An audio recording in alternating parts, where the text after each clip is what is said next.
dahil dyan mga bossing, isa pang magandang balita. Ito, napakagandang balita nito na gusto kong ibalita dahil kakatapos lang natin kay Franz Castro. Ito, binalita ni PBBM mga bossing na wala ng aktibong guerrilla front ng NPA sa bansa ngayon.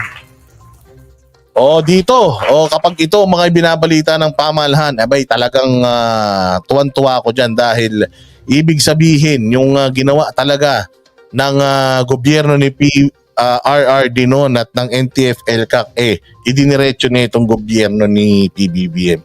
Play natin to. Wala nang aktibong guerrilla front ang New People's Army sa bansa ayon kay Pangulong Bongbong Marcos. Sa isang Facebook video, sinabi ng Pangulo, paano na yan? Pagka nawala na sila sa Kongreso, wala na silang babalikan pagka dinurog nyo yan. Pero durugin nyo na. Tama yan, Mr. President.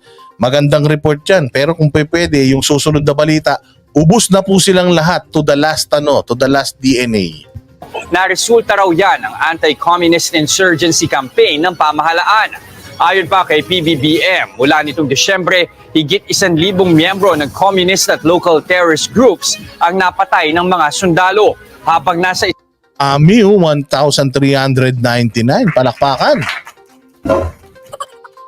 Malay mo kasi karamihan yung iba mga taga-UP Malay mo itong kursong ino-offer na tailorship, baka sakali hindi na dahil dun sa kurso na dun hindi na makapag-recruit sa UP itong mga nagre-recruit dyan sa NPA. 1,000 armas umano ang nasamsam o kaya ay naisuko. Wala pang pahayag ang CPP, NPA, NDFP sa pahayag na ito ng Pangulo. Maganda naman ang performance ng ating AFP, maganda naman ang performance ng ating mga pulis, at magandang koordinasyon ng SND, ng Department of National Defense. Lahat ng ating mga intelligence agencies ay silang nagtutulungan, kaya naman naging matagumpay itong ating kampanya kontra sa internal terrorism. Ayan, congratulations sa ating gobyerno sa pamumuno ng lahat ng mga militar natin, uniformado, mula mo sa private first class hanggang sa second class, third class, hanggang sa kanilang mga platoon leader. Mga talagang alam mo, tiniis nitong mga sundalo natin yung hindi makasama yung kanilang mga pamilya sa Pasko, Bagong Taon. Marami akong fina-follow ng mga sundalo na may mga channels. Follow natin yung mga military natin na gustong kumita sa pag-vlog, yung mga sundalo natin. Gumagawa sila ng mga reels, mga buhay nila sa bundok. Kaya lang mamaya ang problema naman yan, baka sumikat kayo, malaman ng mga rebelde kung nasaan kayo nagluluto-luto, saan kayo naliligo-ligo, naglalaba, putya, baka maabangan kayo, wag na lang yata. Pero ibahin natin na marami akong fina-follow ng mga sundalo.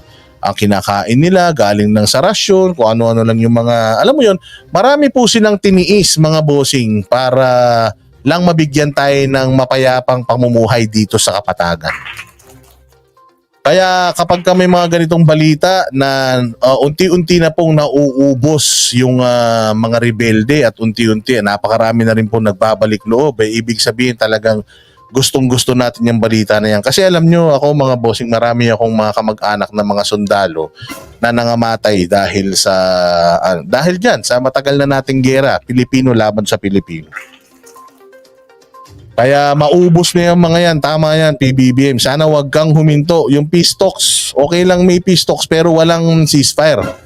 Ubusin ang lahi ng mga yan. Mahina na sila. Yun yung sinasabi ni Inday Sara noon na mananalo na tayo. Konti na lang. Konti na lang sila.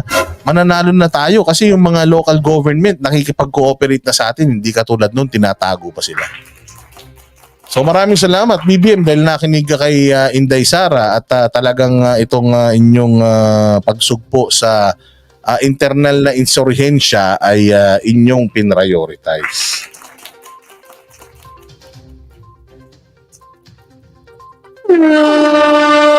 Ayan, thank you very much mga bossing sa napakagandang balita na yan mula sa ating administrasyon. Pagka mga ganyan ng ganyan, at least mayroon tayong isang balitang nahanap na maganda.